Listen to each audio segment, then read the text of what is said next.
ನಮಸ್ಕಾರ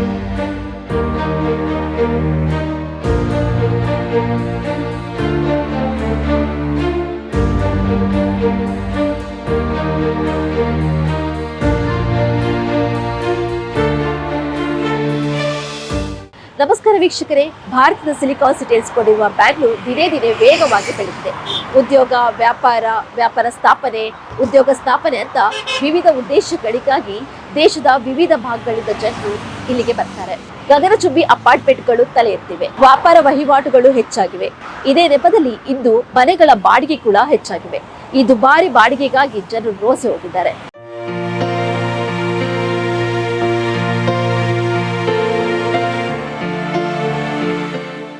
ದಿನದಿಂದ ದಿನಕ್ಕೆ ಅಭಿವೃದ್ಧಿಯಾಗುತ್ತಿರುವ ನಗರ ನಮ್ಮ ಬೆಂಗಳೂರು. ಐಟಿ-ಬಿಟಿ ಕಂಪನಿಗಳು, ಸ್ಟಾರ್ಟ್ಅಪ್ ಸಂಸ್ಥೆಗಳು ಇಲ್ಲಿ ಹೆಚ್ಚಾಗುತ್ತಿವೆ. ಜೊತೆಗೆ ಉದ್ಯೋಗ ವ್ಯವಹಾರ ಅರಸಿಕೊಂಡು ದೇಶ ವಿದೇಶಗಳಿಂದ ಬರುವ ಜನರ ಸಂಖ್ಯೆಯೂ ಹೆಚ್ಚಾಗಿದೆ. ಹೌದು, ಭಾರತದ ಸಿಲಿಕಾನ್ ಸಿಟಿ ಎಂದೇ ಪ್ರಖ್ಯಾತವಾಗಿರುವ ಬೆಂಗಳೂರು ಬಹಳಷ್ಟು ಜನರಿಗೆ ಒಂದು ಕನಸಿನ ನಗರ. ಹೀಗಾಗಿ ಸುಂದರ ಬದುಕಿನ ಕನಸು ಇಟ್ಟುಕೊಂಡು ಉದ್ಯೋಗ ಅರಸಿ ಬರುವವರ ಸಂಖ್ಯೆ ದೊಡ್ಡದು. ಕೆಲಸ ಅರಸಿ ಬೆಂಗಳೂರಿಗೆ ಬರುವ ಜನರಿಗೆ ಆರಂಭದಲ್ಲೇ ಎದುರಾಗುವ ದೊಡ್ಡ ತಲೆನೋವು ಅಂದ್ರೆ ವಾಸಕ್ಕೆ ಮನೆ ಹುಡುಕಿಕೊಳ್ಳುವುದು. ಬೆಂಗಳೂರಿನಲ್ಲಿ ಬಾಡಿಗೆ ಮನೆ ಹುಡುಕುವುದೇ ದೊಡ್ಡ ಪಚಿ. ಏರಿಯಾ ಚೆನ್ನಾಗಿದ್ರೆ ಬಾಡಿಗೆ ಜಾಸ್ತಿ, ಬಾಡಿಗೆ ಓಕೆ ಅಂದ್ರೆ ಮತ್ತೊಂದು ಸಮಸ್ಯೆ ಎದುರಾಗುತ್ತದೆ. ಅದರೊಂದಿಗೆ ದಿನದಿಂದ ದಿನಕ್ಕೆ ಬೆಂಗಳೂರಿನಲ್ಲಿ ನಿವೇಶನಗಳ ಬೆಲೆ ಗಗನಕ್ಕೇರುತ್ತಿದೆ. ಹೀಗಾಗಿ ಇಲ್ಲಿಗೆ ಬರುವ ಬಹುತೇಕರು ಮನೆ ಕಟ್ಟಿಕೊಳ್ಳುವ ಉಸಾಬರಿಗೆ ಹೋಗದೆ ನೆಮ್ಮದಿಯಾಗಿ ಬಾಡಿಗೆ ಮನೆಯಲ್ಲೇ ಜೀವನ ನಡೆಸಲು ಮುಂದಾಗುತ್ತಾರೆ. ಆದ್ರೆ ಇದೀಗ ಬಾಡಿಗೆ ಮನೆಗಳ ರೆಂಟ್ ಚಿನ್ನದ ದರದಂತೆ ದಿನದಿಂದ ದಿನಕ್ಕೆ ಹೆಚ್ಚಾಗುತ್ತಿದೆ. ಇನ್ನು ಮುಂದೆ ಬೆಂಗಳೂರಿನಲ್ಲಿ ಜೀವನ ನಡೆಸುವುದೇ ತುಂಬಾ ಕಷ್ಟ ಎಂಬಂತಾಗಿದೆ. ಬೆಂಗಳೂರಿನಲ್ಲಿ ಸ್ವಂತ ಮನೆ ಖರೀದಿ ಮಾಡುವುದು ಬಿಡಿ, ಮನೆ ಬಾಡಿಗೆ ಕಟ್ಟಲಿಕ್ಕೆ ಜನರು ಬೆವರು ಸುರಿಸಬೇಕಾದ ಪರಿಸ್ಥಿತಿ ಎದುರಾಗಿದೆ. ಮೊದಲೇ ಬೆಂಗಳೂರಿನಲ್ಲಿ ದುಬಾರಿ ಜೀವನ, ಅದರೊಂದಿಗೆ ಗಗನಕ್ಕೇರುವ ಮನೆಗಳ ಬಾಡಿಗೆ ಹೆಚ್ಚಳ ಒಂದೆಡೆಯಾದ್ರೆ, ಜೊತೆಗೆ ಮನೆ ಮಾಲೀಕರು ಕೇಳುವ ಬಾಡಿಗೆಯ 10ರಷ್ಟು ಡೆಪಾಸಿಟ್ ಬಾಡಿಗೆದಾರರನ್ನು ಕಂಗಾಲು ಮಾಡುತ್ತದೆ. ಕಳೆದ 7 ರಿಂದ 8 ತಿಂಗಳ ಅವಧಿಯಲ್ಲಿ ಬೆಂಗಳೂರಿನಲ್ಲಿ ಬಾಡಿಗೆ ದರ 10%ಕ್ಕಿಂತಲೂ ಹೆಚ್ಚಳವಾಗಿದೆ. ಇನ್ನು ಹೈಫೈ ಏರಿಯಾಗಳಲ್ಲಂತೂ ಬಾಡಿಗೆ ದರವನ್ನು ಸಾಮಾನ್ಯ ಜನರು ಕೇಳದಂತಾಗಿದೆ. ಕೋವಿಡ್ ಸಮಯದಲ್ಲಿ ಅಂದ್ರೆ 2022ರ ಅಂತ್ಯದ ವೇಳೆಗೆ ವೈಟ್ ಫೀಲ್ಡ್ ಪ್ರದೇಶದಲ್ಲಿ 2 BHK ಮನೆಗಳ ಬಾಡಿಗೆ 22,000 ರೂಪಾಯಿ, ಸರ್ಜಾಪುರ್ ರಸ್ತೆಯಲ್ಲಿ 24,000 ರೂಪಾಯಿಗಳಷ್ಟಿತ್ತು.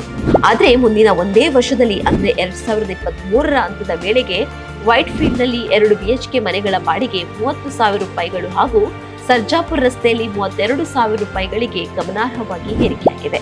ಇದು ಮತ್ತಷ್ಟು ಹೆಚ್ಚಾಗಿ 2024ರ ಆರಂಭದಲ್ಲಿ ಸರ್ಜಾಪುರದಲ್ಲಿ 34,000 ರೂಪಾಯಿಗಳು ಹಾಗೂ ವೈಟ್ ಫೀಲ್ಡ್ ನಲ್ಲಿ 32,000 ರೂಪಾಯಿಗಳಿಗೆ ಏರಿಕೆಯಾಗಿದೆ. ಇದಲ್ಲದೆ ಬೆಂಗಳೂರಿನ ಹೈಫೈ ಏರಿಯಾಗಳಾದ ಕೋರಮಂಗಲ, ಡಾಲರ್ಸ್ ಕಾಲೋನಿ, ಸದಾಶಿವನಗರ ಸೇರಿದಂತೆ ಇತರ ಕಡೆಗಳಲ್ಲಿ 2 BHK ಮನೆಗಳಿಗೆ 50 ರಿಂದ 70,000 ರೂಪಾಯಿಗಳವರೆಗೆ ಬಾಡಿಗೆ ಇದೆ. ಇದಲ್ಲದೆ ಮಧ್ಯಮ ವರ್ಗದವರು ಹೆಚ್ಚಾಗಿ ವಾಸಿಸುವ ಜಯನಗರ, JP ನಗರ, ರಾಜಾಜಿನಗರ, RR ನಗರ ಏರಿಯಾಗಳಲ್ಲೂ ಬಾಡಿಗೆಗಳು ಗಗನಕ್ಕೇರಿವೆ. ಬೆಂಗಳೂರು ಮಾರ್ಕೆಟ್ ಬಂದು ಎಲ್ಲರ ಫಸ್ಟ್ ಚಾಯ್ಸ್. ಎಸ್ಪೆಷಲಿ ನೀವು ನಾನ್ ರೆಸಿಡೆಂಟ್ ಇಂಡಿಯನ್ಸ್ ಮಾರ್ಕೆಟ್ ಇರಲಿ, ನೀವು people who reside in other cities, Kochi ಇರಲಿ, ಕ್ಯಾಲಿಕಟ್ ಇರಲಿ, ಚೆನ್ನೈ ಇರಲಿ, ಹೈದರಾಬಾದ್ ಇರಲಿ, ಅವರ ಯಾವತ್ತೂ ಒಂದು ಸೆಕೆಂಡ್ ಆಪ್ಷನ್ ಬಂದು ಬೆಂಗಳೂರಲ್ಲಿ ಒಂದು their second home is always like in Bangalore. So even the market is also one of the reasons why you see a lot of people investing in Bangalore and the demand for Bangalore. ಮತ್ತೆ work life balance ಅಂತ ಬರುತ್ತೆ. Work life balance ಅಲ್ಲಿ ನಾವು ಬರೀ ಒಂದು 2 BHK home ಅಲ್ಲ, 3 BHK home, ನಮ್ಮ extra office room ನಾವು ಮನೆಯಲ್ಲೇ ಸ್ಥಾಪಿಸ್ಬೇಕಂತ ಒಂದು. ಸೊ ಈ ರೀಸನಿಂದ you are seeing the demand actually growing very high in and around Bangalore. Inside Bangalore, you're seeing people looking at ಎಲ್ಲ ಥರದ ಮನೆಗಳು ನೋಡ್ತಾ ಇದ್ದಾರೆ. ಒಂದು ಚಿಕ್ಕ ಮನೆ ಯಾರು ನೋಡ್ತಾ ಇದ್ರು, ಇವತ್ತು ಅವರು ಒಂದು ದೊಡ್ಡ ಮನೆ ಬಗ್ಗೆ ಯೋಚನೆ ಮಾಡ್ತಾ ಇದ್ದಾರೆ. Who was thinking about 900 square feet, today looking at 1,200 square feet. So ಈ ಕಾರಣಕ್ಕಾಗಿ ನೀವು ನೋಡ್ಬೋದು there is a lot of demand which is actually coming to Bangalore. ಬೇರೆ ರಾಜ್ಯಗಳ ಮಹಾನಗರಗಳಿಗೆ ಹೋಲಿಕೆ ಮಾಡಿದ್ರೆ ನಮ್ಮ ಬೆಂಗಳೂರಿನಲ್ಲಿ ಮನೆಗಳ ಬಾಡಿಗೆ ಹೆಚ್ಚುತ್ತಿದ್ದು, ಸಿಲಿಕಾನ್ ಸಿಟಿಯಲ್ಲಿ ವಾಸದ ಮನೆ ತುಂಬಾ ದುಬಾರಿ ಎನ್ನುತ್ತಾರೆ Bengaluru. It was quite terrible because from like talking to people on apps like NoBroker, and at the same time talking to these brokers in general, they were asking a lot of deposit to be given. First of all, the problem is how would a person who's a fresher who comes to Bangalore comes out with like 1.2 lakhs of deposit for a 1 BHK or a 2 BHK. That's the starting point, and then you have to give a cost to the broker as well. That's 1 month's rent, so that comes to around 1.8 lakhs approx. And then your first rent starts from the next month, which is very difficult for a fresher, to be really honest. And that's how that's what the initial expression or impression of this is. How you deal about this security amount and all? How you deal? So we were quite vocal about the finances with the owner directly, that okay, this is what we can do right now, but the owners do not budge that much. Okay, yeah. They will be very strict about okay, this is the last amount that we will allow, otherwise they have a lot of people to actually accommodate, right? The Bangalore is full of those people like who wants accommodation and everything. So corona ಸಂದರ್ಭದಲ್ಲಿ IT-BT ಕಂಪನಿಗಳು work from home ನೀಡಿದ್ದವು. ಇದೀಗ Covid ಸಮಯದಲ್ಲಿ ಮುಚ್ಚಿದ ಆಫೀಸ್ಗಳು open ಆಗಿವೆ. ಹೀಗಾಗಿ ಬೆಂಗಳೂರಿನಿಂದ ತೆರಳಿದ್ದ IT ನೌಕರರು ಹಿಂತಿರುಗುತ್ತಿದ್ದಾರೆ. ಅದರಿಂದ ಮನೆಗಳಿಗೆ ಬೇಡಿಕೆ ಹೆಚ್ಚಾಗುತ್ತಿದೆ. ಐಟಿ-ಬಿಟಿ ನೌಕರರಿಂದ ಹೆಚ್ಚಾಗಿ ಮನೆಗಳಿಗೆ ಬೇಡಿಕೆ ಇದೆ. ಜೊತೆಗೆ ಈಗ ಉದ್ಯೋಗ ಅರಸಿ ಬರುವವರ ಸಂಖ್ಯೆಯು ದಿನದಿಂದ ದಿನಕ್ಕೆ ಜಾಸ್ತಿಯಾಗುತ್ತಿದೆ. ಈ ಕಾರಣದಿಂದಾಗಿ ಮನೆಯ ಬಾಡಿಗೆ ಜಾಸ್ತಿಯಾಗುತ್ತಿದೆ ಎನ್ನುತ್ತಾರೆ ಬೆಂಗಳೂರು ನಿವಾಸಿಗಳು.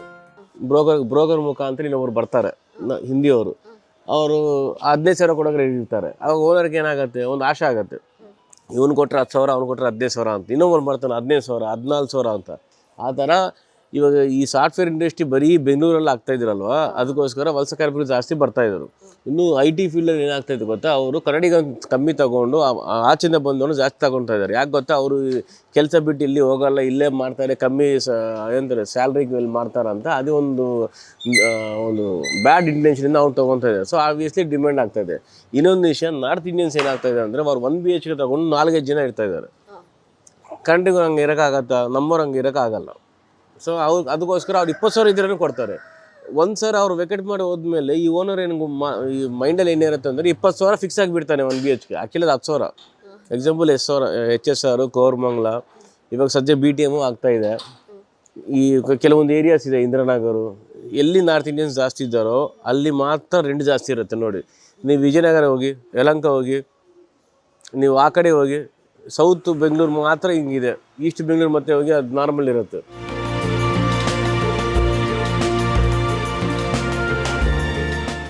ನಗರದಾದ್ಯಂತ ಮೆಟ್ರೋ ಜಾಲಗಳು ವಿಸ್ತರಣೆ ಆಗಿರುವುದರಿಂದ ಕಾರಿಡಾರ್ ಉದ್ದಕ್ಕೂ ಮನೆಗಳ ಬೇಡಿಕೆ ಹೆಚ್ಚಾಗಿದೆ. ಒಮ್ಮೆ ಮನೆ ಖಾಲಿ ಆದ್ರೆ 2,000ದಿಂದ 3,000ದವರೆಗೆ ದಿಢೀರನೆ ಮನೆ ಬಾಡಿಗೆ ಜಾಸ್ತಿ ಮಾಡ್ತಾರೆ. ಇನ್ನೊಂದೆಡೆ ಐಟಿ ಉದ್ಯೋಗಿಗಳಿಗೆ ಕೈ ತುಂಬಾ ಸಂಬಳ ಬರುತ್ತಿದ್ದು ಕೇಳಿದಷ್ಟು ಬಾಡಿಗೆ ಕೊಡ್ತಾರೆ ಎಂಬ ತೀರ್ಮಾನಕ್ಕೆ ಮನೆ ಮಾಲೀಕರು ಬಂದಿದ್ದಾರೆ. ಇದು ಕೂಡ ಬ್ಯಾಂಗ್ಳೂರಿನಲ್ಲಿ ಬಾಡಿಗೆ ಹೆಚ್ಚಾಗಲು ಒಂದು ಮೂಲ ಕಾರಣವಾಗಿದೆ. ಕ್ಯಾಮರಾ ಪರ್ಸನ್ ಕೀರ್ತಿ ಜೊತೆ Poornima, the federal Karnataka news, Bangalore. ಹೆಚ್ಚಿನ ಸುದ್ದಿ ಅಪ್ಡೇಟ್ಗೆ ಈಗಲೇ the federal Karnataka YouTube page ಅನ್ನು ಸಬ್ಸ್ಕ್ರೈಬ್ ಮಾಡಿ.